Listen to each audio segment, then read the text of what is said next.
After the offseason additions of Alshon Jeffrey and Torrey Smith, suddenly the Eagles wide receiver position is one of the deepest on this entire roster. But the one player that nobody was really talking about back then, but we're starting to notice have a pretty big impact so far in the first week of training camp and having a really strong spring, is Marcus Johnson.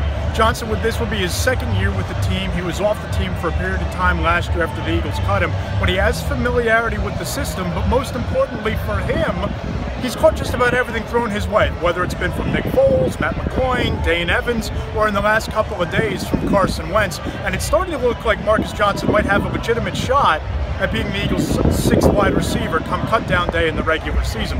One thing that Johnson really has benefited from, he took the first team snaps on Saturday when Alshon Jeffrey went down briefly with a shoulder injury, and that continued on Sunday at the open practice. He made a nice move on Rasul Douglas, caught a couple of nice passes both on deep balls and over the middle from Carson Wentz. And if this continues, it's going to be real difficult for the Eagles to cut Marcus Johnson, and I think there's a legitimate chance he could wind up being the sixth wide receiver, even over a draft pick in Sheldon Gibson, who just can't seem to get past the drop passes. So as camp wears on, keep an eye on Marcus Johnson.